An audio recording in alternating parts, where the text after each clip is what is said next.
தமிழக பட்ஜெட் வரும் 19ஆம் தேதி தாக்கல் செய்யப்பட உள்ள நிலையில் நிதித்துறை செயலாளர், முதலமைச்சரின் தனி செயலாளர் உள்ளிட்ட அதிகாரிகளுடன் முதலமைச்சர் மு.க.ஸ்டாலின் காணொலி வாயிலாக ஆலோசனை மேற்கொண்டார். அப்போது ஆளுநர் உரை குறித்து பேசப்பட்டதாக கூறப்படுகிறது.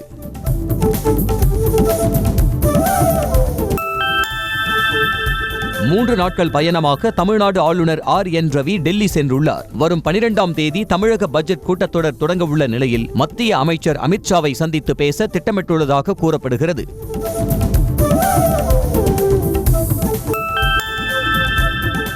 காவிரியில் கர்நாடக அரசு தர வேண்டிய பங்கு நீரை முழுமையாக பெறாத தமிழக அரசுக்கு அதிமுக பொதுச் செயலாளர் எடப்பாடி பழனிசாமி கண்டனம் தெரிவித்துள்ளார். சுமார் 90 TMC நிலுவை நீரை பெற காவிரி மேலாண்மை ஆணையத்திற்கு முதலமைச்சர் முழு அழுத்தம் தர வலியுறுத்துவதாக அறிக்கையில் தெரிவித்துள்ளார்.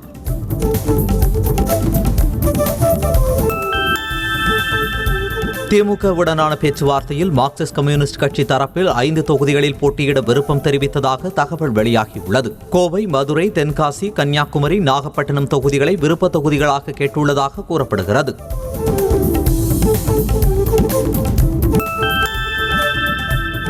முதலமைச்சர் மு.க.ஸ்டாலின் ஸ்பெயினில் இருந்து வந்த பிறகு தொகுதி பங்கீடு இறுதி செய்யப்படும் என்று அமைச்சர் ஐ. பெரியசாமி தெரிவித்துள்ளார். மேலும் வரும் 12ஆம் தேதி விசிக, இந்திய யூனியன் முஸ்லீம் லீக், கொங்கு மக்கள் தேசிய கட்சியுடன் பேச்சுவார்த்தை நடத்தப்படும் என்றார்.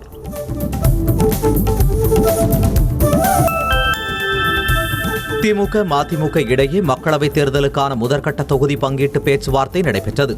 2 மக்களவை, 1 மாநிலங்களவை தொகுதியை திமுகவிடம் மதிமுக கேட்டதாகவும் அதற்கு TR பாலு மறுப்பு தெரிவித்ததாகவும் தகவல் வெளியாகியுள்ளது.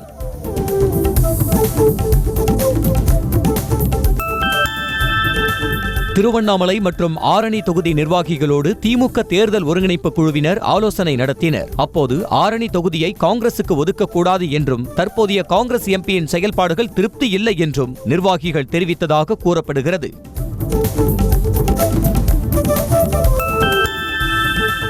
பெரம்பலூர் தொகுதியை அமைச்சர் KN நேரு மகன் அருணுக்கு ஒதுக்க வேண்டும் என திமுக தேர்தல் ஒருங்கிணைப்பு குழு கூட்டத்தில் பெரம்பலூர் மாவட்ட நிர்வாகிகள் வலியுறுத்தியதாக தகவல் வெளியாகியுள்ளது.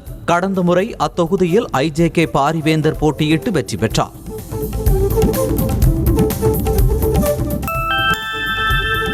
திமுக நாடாளுமன்ற தேர்தல் ஒருங்கிணைப்பு குழுவிடம் ஆலோசனையில் ஈடுபட்ட திருச்சியைச் சேர்ந்த திமுக நிர்வாகிகள் திருநாவுக்கரசு மீது அதிருப்தி தெரிவித்ததாக கூறப்படுகிறது. அத்துடன் திருச்சியை திமுகவிற்கே ஒதுக்க வேண்டும் எனவும் கோரிக்கை வைத்துள்ளனர்.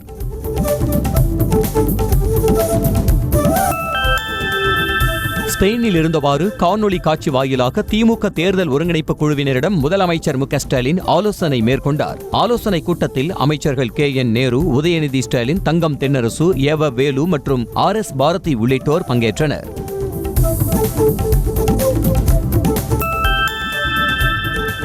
MP கனிமொழி தலைமையிலான திமுக தேர்தல் அறிக்கை தயாரிப்பு குழு திங்கட்கிழமை முதல் தமிழகம் முழுவதும் சுற்றுப்பயணத்தை தொடங்குகிறது. தூத்துக்குடியில் தொடங்கி சென்னை வரை அனைத்து தரப்பு மக்களையும் நேரடியாக சந்தித்து ஆலோசனைகளை பெறுகின்றனர்.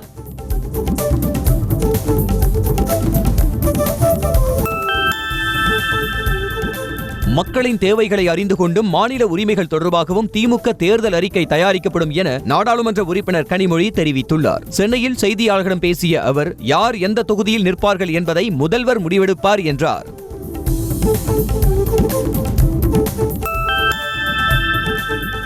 அதிமுக தேர்தல் அறிக்கை தயாரிப்பு குழு திங்கட்கிழமை முதல் சுற்றுப்பயணத்தை தொடங்குகிறது. முன்னாள் அமைச்சர் நத்தம் விஸ்வநாதன் தலைமையிலான குழுவினர் சுற்றுப்பயணம் மேற்கொண்டு தேர்தல் அறிக்கையை தயாரிக்க உள்ள நிலையில் முன்னதாக சென்னையில் ஆலோசனை நடத்தினார்.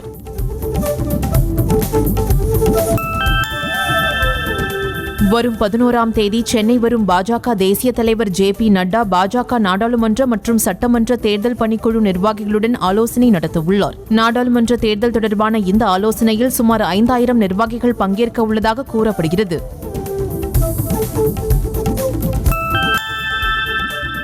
அமலாக்கத்துறை தங்கள் வீட்டின் கதவை தட்ட வேண்டிய அவசியம் இல்லை என்றும் கதவை தாங்களே திறந்து வைக்கிறோம் என நீர்வளத்துறை அமைச்சர் துரைமுருகன் அண்ணாமலைக்கு பதிலடி தந்துள்ளார். முன்னதாக அமலாக்கத்துறை கதிரானந்த் வீட்டின் கதவை தட்டவிருப்பதாக அண்ணாமலை கூறியிருந்தார்.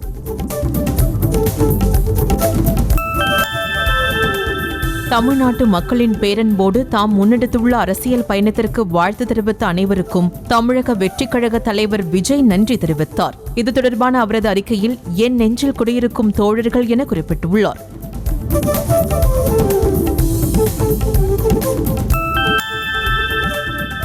ஆசாமில் நலத்தட்ட உதவிகள் தொடக்க விழாவிற்கு சென்ற பிரதமர் மோடிக்கு வழிநெடுகிலும் உற்சாக வரவேற்பு அளிக்கப்பட்டது. சாலையின் இரு மருங்கிலும் நின்றிருந்த பாஜகவினர் மலர்களை தூவி முழக்கம் எழுப்பினர். அப்போது அஸ்ஸாம் மாநில முதலமைச்சர் ஹிமந்த பிஸ்வா சர்மா உடனிருந்தார்.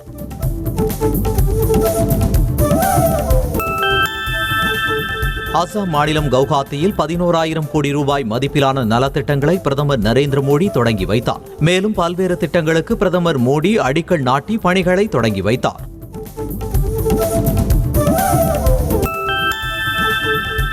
சுதந்திரத்திற்கு பிறகு நாட்டை ஆண்டவர்கள் மத வழிபாட்டு தலங்களின் முக்கியத்துவத்தை புரிந்து கொள்ளவில்லை என பிரதமர் மோடி தெரிவித்துள்ளார். அஸ்ஸாம் மாநிலம் கவுஹாத்தியில் நடைபெற்ற விழாவில் பேசிய அவர் கடந்த கால தவறுகளை அழிக்காமல் நாடு முன்னேறாது என கூறினார்.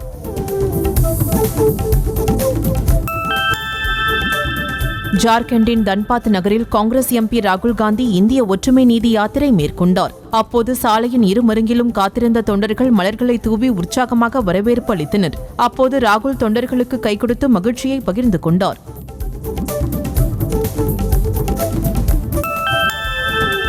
திரிணாமுல் காங்கிரஸ் ஆம் ஆத்மியை தொடர்ந்து உத்தரப்பிரதேசத்தில் காங்கிரஸ் கட்சி மீது சமாஜ்வாதியின் அகிலேஷ் யாதவ் அதிருப்தி தெரிவித்துள்ளார். இந்திய ஒற்றுமை நீதி பயணத்திற்கு கூட்டணி கட்சியான தமக்கு அழைப்பு விடுக்கப்படாதது அதிருப்தியை ஏற்படுத்தியுள்ளதாக அவர் கூறியுள்ளார்.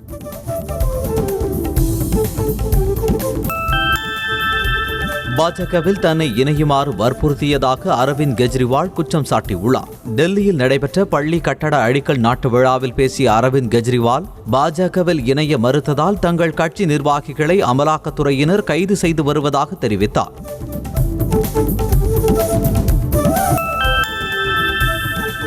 தங்களது எம்எல்ஏக்களை விலைக்கு வாங்க பாஜக முயற்சித்ததாக ஆம் ஆத்மி குற்றம் சாட்டிய நிலையில் அது தொடர்பான விசாரணைக்கு டெல்லி குற்றப்பிரிவு போலீசார் அமைச்சர் அதிஷிக்கு நோட்டீஸ் வழங்கினர். இதே விவகாரத்தில் முதல்வர் கெஜ்ரிவாலுக்கும் நோட்டீஸ் வழங்கியது குறிப்பிடத்தக்கது.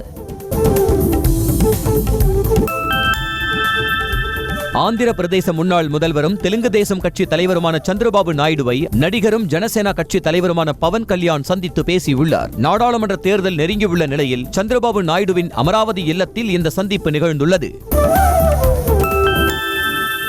குடியரசுத் தலைவர் உரைக்கு நன்றி தெரிவித்து பிரதமர் உரையாற்றும் போது அனைத்து எம்பிக்களும் நாடாளுமன்றம் வர வேண்டும் என பாஜக நாடாளுமன்ற உறுப்பினர்களுக்கு உத்தரவிடப்பட்டுள்ளது. பிரதமர் மோடி திங்களன்று நாடாளுமன்றத்தில் உரையாற்ற உள்ளார். வரும் நிதியாண்டில் ஆன்லைன் சூதாட்ட நிறுவனங்களிடமிருந்து சுமார் 14,000 கோடி ரூபாய் வரை ஜிஎஸ்டி வரியாக கிடைக்கும் என எதிர்பார்ப்பதாக மத்திய வருவாய்த்துறை செயலர் சஞ்சய் மல்கோத்ரா தெரிவித்துள்ளார். ஆன்லைன் சூதாட்டங்களுக்கு 28% ஜிஎஸ்டி விதித்துள்ளது குறிப்பிடத்தக்கது.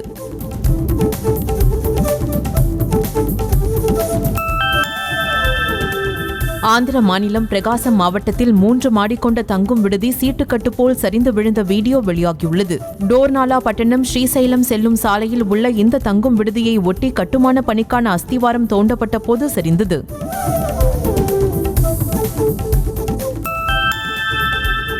ஹிமாச்சல பிரதேசத்தில் வாசனை திரவிய தொழிற்சாலையில் ஏற்பட்ட தீ விபத்தில் பலியானவர்களின் எண்ணிக்கை 5ஆக உயர்ந்துள்ளது. 30க்கும் மேற்பட்டோர் காயமடைந்த நிலையில் 9 பேரை காணவில்லை என கூறப்படுகிறது.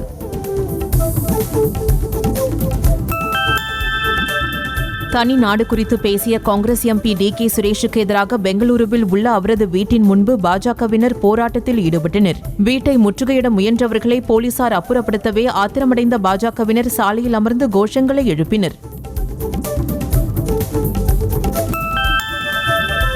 லடாக்கிற்கு மாநில அந்தஸ்து வழங்க கோரி உறையும் குளிரில் மாநில உரிமைக்காக லே பகுதியில் ஆயிரக்கணக்கான மக்கள் குவிந்து பேரணியாக சென்றனர். லடாக் பகுதியில் உள்ள கடைகள் அனைத்தும் அடைக்கப்பட்டு இந்த போராட்டத்திற்கு ஆதரவு தெரிவிக்கப்பட்டது.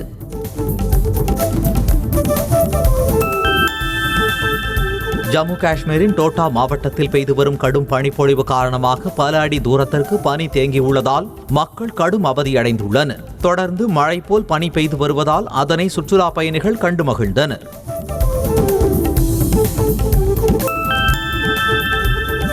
ஹிமாச்சல பிரதேசத்தின் ரோக்தாங் பகுதியில் கடும் பனிப்பொழிவு ஏற்பட்டுள்ளதால் மக்களின் இயல்பு வாழ்க்கை பாதிக்கப்பட்டுள்ளது. திரும்பிய பக்கமெல்லாம் வெண்படலம் போர்த்தியது போல் காட்சியளிக்கும் நிலையில் சுற்றுலா பயணிகள் இயற்கை அழகை கண்டு ரசித்து வருகின்றனர்.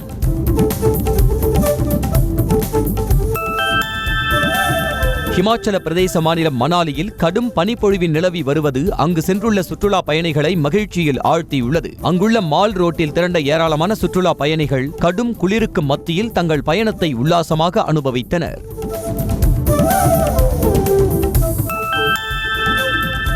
சம வேளைக்கு சம ஊதியம் வழங்கக் கோரி வரும் 12ஆம் தேதி முதல் தொடர் போராட்டம் நடத்தப்போவதாக இடைநிலை ஆசிரியர்கள் சங்கம் அறிவித்துள்ளது. சென்னை மற்றும் மாவட்ட தலைநகரங்களில் தொடர் போராட்டம் நடத்தப்படும் என இடைநிலை ஆசிரியர்கள் சங்கம் தெரிவித்திருக்கிறது.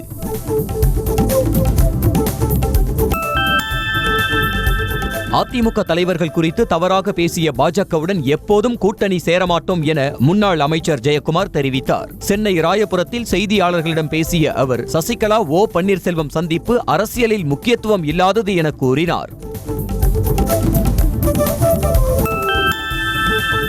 தமிழ் மாநில காங்கிரஸ் கட்சி சார்பில் பாஜகவிடம் குறிப்பிட்ட இடங்களை கேட்டதாக வந்த தகவல்கள் தவறானவை என ஜி.கே. வாசன் தெரிவித்துள்ளார். கோவை விமான நிலையத்தில் பேட்டியளித்த அவர் வரும் 12ஆம் தேதி நடைபெறும் செயற்குழு கூட்டத்தில் கூட்டணி குறித்து ஆலோசிக்கப்படும் என்றார்.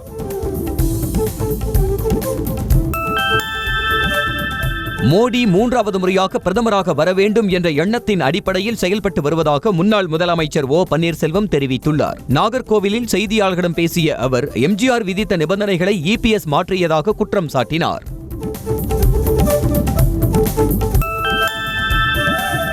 துரோக சக்தியான இபிஎஸ் உடன் அமமுக எந்த காலத்திலும் இணைந்து செயல்படாது என டிடிவி தினகரன் தெரிவித்துள்ளார். திண்டுக்கல்லில் செய்தியாளர்களிடம் பேசிய அவர் ஜெயலலிதாவின் உண்மையான தொண்டர்கள் அனைவரும் ஒன்றாக இணைய வேண்டும் என்பதுதான் தங்கள் நிலைப்பாடு என்று கூறினார்.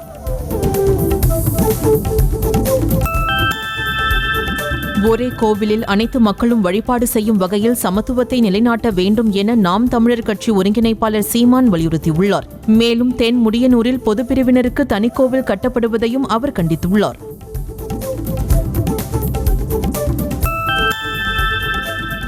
இரண்டாயிரத்து 26 பாஜக ஆட்சிக்கு வந்தால் இதுவரை அரசு வேலைக்கு செல்லாத குடும்பங்களுக்கு முன்னுரிமை அடிப்படையில் அரசு வேலை வழங்கப்படும் என பாஜக தலைவர் அண்ணாமலை தெரிவித்தார். வேலூரில் நடைபெற்ற என் மண் என் மக்கள் நடைபயணத்தில் இதனை அவர் தெரிவித்தார்.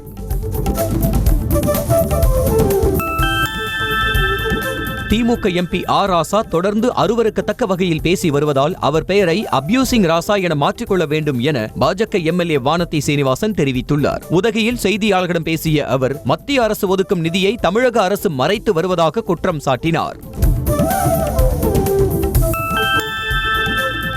சென்னை கோயம்பேடு மொத்த விற்பனை அங்காடிகளில் 1 கிலோ முதல் தர பூண்டு 500 ரூபாய்க்கு விற்பனையானது. 2ஆம் தர பூண்டு 450 ரூபாய்க்கும் 3ஆம் தர பூண்டு 400 ரூபாய்க்கும் விற்பனையானது. வரத்து குறைந்ததால் விலை அதிகரித்துள்ளதாக வியாபாரிகள் தெரிவித்தனர்.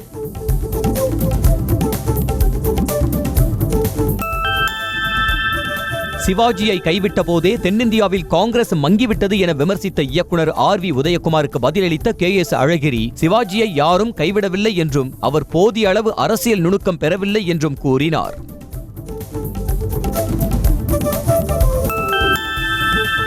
புதுக்கோட்டை மாவட்டம் குளத்தூரில் ஐயனார் கோயில் திருவிழாவை முன்னிட்டு ஜல்லிக்கட்டு போட்டி நடைபெற்றது. பல்வேறு மாவட்டங்களிலிருந்தும் 700 காளைகள் 300 மாடுபிடி வீரர்கள் கலந்து கொண்டனர். அடங்காத காளைகளுக்கும் அடக்கிய வீரர்களுக்கும் பரிசுகள் வழங்கப்பட்டன.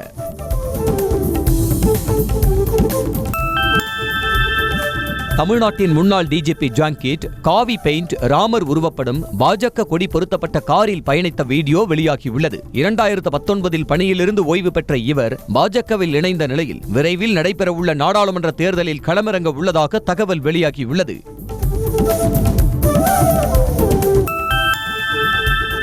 கோவை மாவட்டம் பொள்ளாச்சி அருகே பெண்களிடம் நகை பறித்த செட்டிப்பாளையம் காவல் நிலைய தலைமை காவலர் சபரிகிரியை பணியிடை நீக்கம் செய்து மாவட்ட எஸ்பி பத்ரி நாராயணன் உத்தரவிட்டுள்ளார். ஏற்கனவே நகை பறிமுதல் செய்யப்பட்டு காவலரை கைது செய்தது குறிப்பிடத்தக்கது.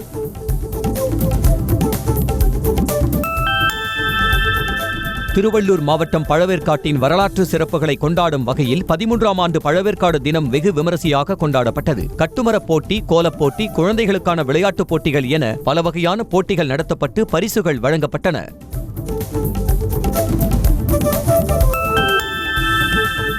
சிவகங்கை மாவட்டம் திருப்பத்தூர் அருகே மகிபாலன்பட்டி பெரிய கண்மாயில் மழை பெய்ய வேண்டி பாரம்பரிய மீன்பிடி திருவிழா வெகு விமரிசையாக நடைபெற்றது. விழாவில் பங்கேற்ற அனைவருக்கும் கெண்டை, ஜிலேபி, விரால் என கிலோ கணக்கில் மீன்கள் கிடைத்ததால் மகிழ்ச்சியுடன் வீடு திரும்பினர். போதிய விலை இல்லாததால் உளுந்தூர்பேட்டை அருகே காக்கட்டான் பூக்கள் பறிக்காமல் செடியிலேயே காயும் நிலை ஏற்பட்டுள்ளது. மலையனூர் மற்றும் அதனை சுற்றியுள்ள கிராமங்களில் காக்கட்டான் பூ பயிரிட்டுள்ள விவசாயிகள் கவலையடைந்துள்ளனர்.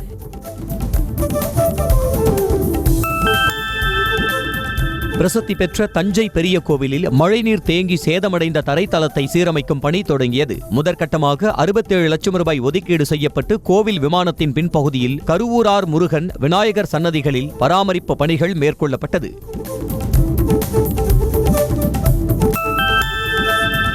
நீலகிரி மாவட்டம் கூடலூரில் கடும் நோயினால் அவதிப்படும் நலிவுற்ற நோயாளிகளுக்கு உதவிடும் வகையில் நீலகிரி சமூக ஆர்வலர்கள் சங்கம் மற்றும் தன்னார்வலர்கள் சங்கம் சார்பில் பிரியாணி திருவிழா நடைபெற்றது. அதில் மணக்க மணக்க பிரியாணி சமைக்கப்பட்டு 100 ரூபாய்க்கு விற்பனை செய்யப்பட்டது. நாமக்கல் மாவட்டம் ராசிபுரம் அருகே பேக்கரியின் பூட்டை உடைத்து 1 லட்சம் ரூபாயை திருடி சென்றவனை சிசிடிவி காட்சிகள் மூலம் போலீசார் கைது செய்தனர். முனியப்பன் கோவிலில் பயபக்தியுடன் சாமி கும்பிட்ட கொள்ளையன் கோவிலில் இருந்த வேலை பிடுங்கி வந்து பேக்கரியின் பூட்டை உடைத்துள்ளான்.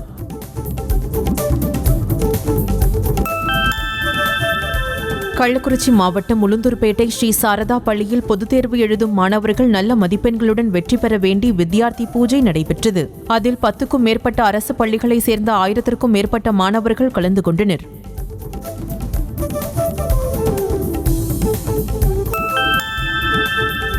விருதுநகர் மாவட்டம் ஸ்ரீவில்லிபுத்தூர் ஸ்ரீ ஆண்டாள் கோவிலில் பழமையான கொடிமரங்கள் மற்றும் கற்சிலைகள் காணவில்லை என புகார் எழுந்துள்ளது. இதுகுறித்து கோயில் செயல் அதிகாரி மு. கரு முத்துராஜா சிலை கடத்தல் தடுப்பு பிரிவில் ஆன்லைன் மூலமாக புகார் அளித்துள்ளார்.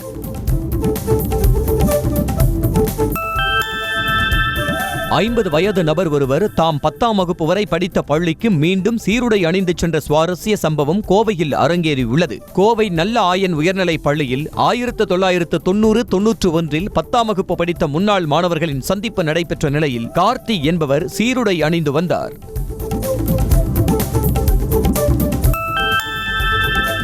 கரூர் மாவட்டம் வேலங்காட்டுப்பட்டியில் சாலையோர ஆக்கிரமிப்புகளை அளவீடு செய்ய வந்த கிருஷ்ணராயபுரம் வட்டாட்சியரின் வாகனத்தை பொதுமக்கள் முற்றுகையிட்டனர். புதிய சாலை அமைப்பதற்காக பழைய சாலை தோண்டப்பட்டு 5 மாதங்களாகியும் இன்னும் சாலை போடப்படவில்லை என கூறப்படுகிறது.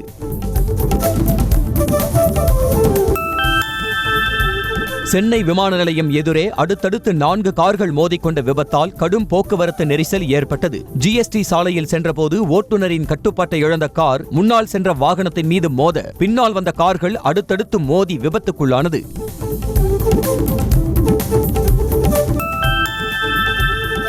தேனி மாவட்டம் வடபுதுப்பட்டியில் டாஸ்மாக் கடையை ஒட்டி இயங்கி வரும் பாரில் காவல் உதவி ஆய்வாளரும் காவலரும் ஓசியில் மது கேட்டு மது போதையில் வாக்குவாதத்தில் ஈடுபட்ட வீடியோ சமூக வலைதளங்களில் பரவி வருகிறது. இது தொடர்பாக நடவடிக்கை எடுக்க வேண்டும் என கோரிக்கை எழுந்துள்ளது. திருச்சி மாவட்டம் மணப்பாறையில் வடமாடு மஞ்சு விரட்டு போட்டி நடைபெற்றது.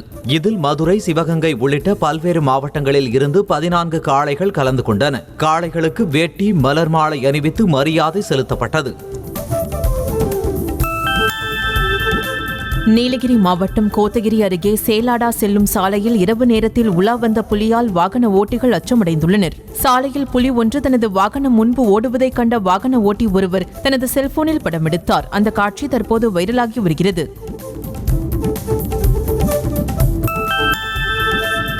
தென்காசி மாவட்டம் ஒப்பனக்கரை விநாயகர் கோவில் அருகே உள்ள சாகுல் அமீது என்பவரின் மொத்த வியாபார பலசரக்கு கடையில் சுமார் 2 லட்சம் ரொக்கத்தை மர்ம நபர்கள் திருடி சென்றனர். பின்னர் சம்பவ இடத்திற்கு சென்ற போலீசார் கைரேகை நிபுணர்களை வரவழைத்து விசாரணை மேற்கொண்டு வருகின்றனர்.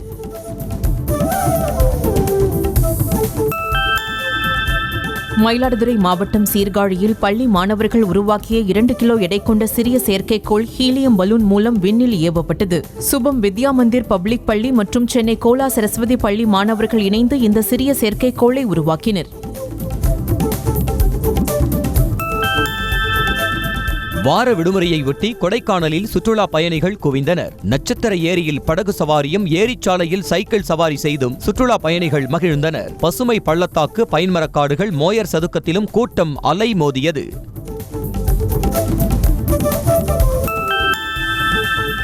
தேனி மாவட்டம் கம்பம் அருகே உள்ள சுருளி அருவியில் விடுமுறை தினத்தை முன்னிட்டு சுற்றுலா பயணிகள் கூட்டம் மலைமோதியது. அருவியில் குளிப்பதற்கு வனத்துறையினர் 30 ரூபாய் வசூலிப்பதாகவும், ஆனால் எந்தவித அடிப்படை வசதிகளும் முறையாக இல்லை என்றும் சுற்றுலா பயணிகள் புகார் தெரிவிக்கின்றனர். சேலம் மாவட்டம் ஏற்காட்டில் விடுமுறை தினமான ஞாயிற்றுக்கிழமை சுற்றுலா பயணிகளின் கூட்டம் வழக்கத்தை விட குறைவாக காணப்பட்டது. அண்ணா பூங்கா, படகுத்துறை மற்றும் காட்சிமுனை பகுதிகள் உள்ளிட்ட இடங்களில் சுற்றுலா பயணிகள் கூட்டம் குறைவாக இருந்ததால் வெறிச்சோடி காணப்பட்டது.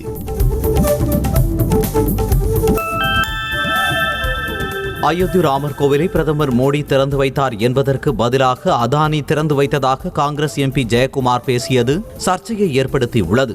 மீஞ்சூரில் செய்தியாளர்களிடம் பேசிய அவர் பாஜகவை கடுமையாக விமர்சித்தார். இந்தியா இங்கிலாந்து அணிகள் விளையாடி வரும் 2வது டெஸ்ட் போட்டியின் 2வது இன்னிங்ஸை இந்திய வீரர் சுப்மன் கில்லின் தந்தை லக்விந்தர் சிங் கண்டுகளித்தார். இந்த இன்னிங்ஸில் சுப்மன் கில் சதம் விளாசியது குறிப்பிடத்தக்கது. இங்கிலாந்துக்கு எதிரான போட்டியில் சதமடித்த கில்லுக்கு கிரிக்கெட் ஜாம்பவான் சச்சின் வாழ்த்து தெரிவித்துள்ளார். இது தொடர்பாக எக்ஸ் பதிவில் சுப்மன் கில்லின் இந்த இன்னிங்ஸ் திறமை நிறைந்தது என்றும் சரியான நேரத்தில் அடிக்கப்பட்ட சதம் எனவும் குறிப்பிட்டுள்ளார்.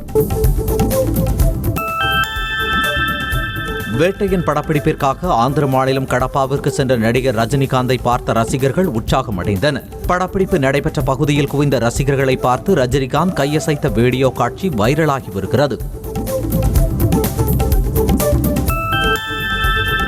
கோட் திரைப்படத்தின் படப்பிடிப்பு புதுச்சேரி முதலியார்பேட்டையில் உள்ள தொழிற்சாலையில் நடைபெற்று வரும் நிலையில் படப்பிடிப்பு தளத்திற்கு வந்த நடிகர் விஜயை காண ரசிகர்கள் குவிந்தனர். அப்போது அவர்களுடன் நடிகர் விஜய் மகிழ்ச்சியுடன் செல்ஃபி எடுத்துக் கொண்டார். நடிகர் அஜித்குமாரை வைத்து இயக்குநர் சிறுத்தை சிவா மீண்டும் ஒரு படத்தை இயக்க உள்ளதாக தகவல் வெளியாகியுள்ளது. சூர்யாவின் கங்குவா படத்தை முடித்த பின் அஜித்தை வைத்து இயக்க உள்ள படத்திற்கான பணிகளை தொடங்க உள்ளதாக கூறப்படுகிறது. இருவரும் 5வது முறையாக இணைய உள்ளது குறிப்பிடத்தக்கது.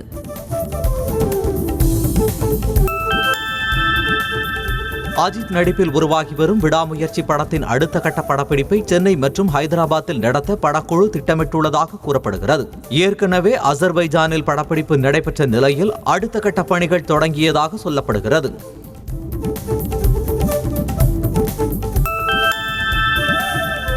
விஜய் சேதுபதியின் 51வது திரைப்படத்திற்கு சத்தியமா பொய் என பெயரிடப்பட்டுள்ளதாக தகவல் வெளியாகியுள்ளது. இயக்குநர் ஆறுமுககுமார் இயக்கத்தில் உருவாகி வரும் இப்படத்தில் யோகி பாபு உள்ளிட்டோர் முக்கிய கதாபாத்திரத்தில் நடித்துள்ளனர். அருண் ராஜா காமராஜ் இயக்கத்தில் உருவாகும் புதிய படத்தில் நடிக்க விஷ்ணு விஷால் ஒப்பந்தமாகியுள்ளார். பெரிய சம்பவம் காத்திருக்கிறது என்கிற வரியுடன் இதற்கான அறிவிப்பை விஷ்ணு விஷால் தனது எக்ஸ் தளத்தில் பகிர்ந்துள்ளார். படத்தை ரோமியோ பிக்சர்ஸ் நிறுவனம் தயாரிக்கிறது. துல்கர் சல்மான் நடிப்பில் உருவாகியுள்ள லக்கி பாஸ்கர் திரைப்படத்தின் ஃபர்ஸ்ட் லுக் போஸ்டரை படக்குழு வெளியிட்டுள்ளது. தெலுங்கு இயக்குநர் வெங்கி அட்லூரி இயக்கத்தில் உருவாகியுள்ள இப்படத்தின் மீதான எதிர்பார்ப்பு மேலும் அதிகரித்துள்ளது. கார்த்தி தமது 27வது படத்தில் நடித்து வரும் நிலையில் அவரது புதிய தோற்றத்தின் புகைப்படங்கள் வெளியாகியுள்ளன. இப்படத்திற்கு மெய்யழகன் என பெயரிடப்பட்டுள்ளதாக கூறப்படும் நிலையில் விரைவில் அதிகாரப்பூர்வ அறிவிப்பு வெளியாகும் என எதிர்பார்க்கப்படுகிறது. விடுமுறை தினத்தை ஒட்டி பழனி தண்டாயுதபாணி சுவாமி கோவிலில் ஆயிரக்கணக்கான பக்தர்கள் குவிந்து 3 மணி நேரம் காத்திருந்து சாமி தரிசனம் செய்தனர். ஏராளமான பக்தர்கள் அலகு குத்தியும் தீர்த்த காவடி எடுத்து வந்தும் தங்கள் நேர்த்திக்கடனை செலுத்தினர்.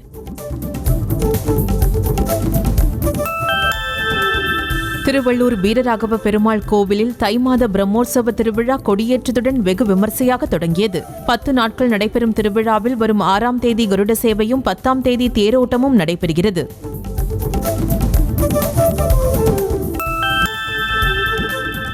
கடலூர் மாவட்டம் விருத்தாச்சலம் விருதகிரீஸ்வரர் திருக்கோவிலில் மாசிமக பெருவிழா கோவிலின் உட்பிரகாரத்தில் உள்ள ஆழத்து விநாயகர் கோவிலில் கொடியேற்றத்துடன் தொடங்கியது. வரும் 23ஆம் தேதி தேரோட்டமும் 25ஆம் தேதி தெப்போற்சவமும் நடைபெறுகிறது.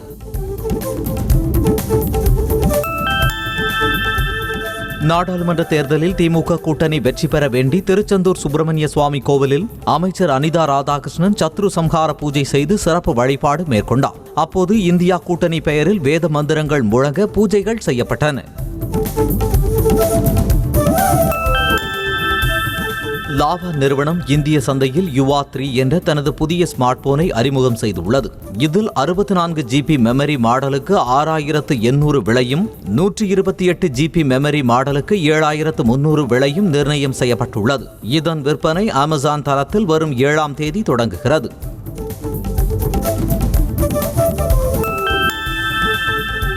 MG நிறுவனம் தனது ZS EV காரின் என்ட்ரி லெவல் எக்ஸிகியூட்டிவ் எடிஷனை இந்திய சந்தையில் அறிமுகம் செய்துள்ளது. புதிய மாடலின் எக்ஸ்-ஷோரூம் விலை 18,98,000 ரூபாய் என உள்ளது. ஏற்கனவே விற்கப்பட்டு வரும் எக்ஸைட் வேரியண்டை விட 1 லட்சம் ரூபாய் வரை விலை குறைவாகும்.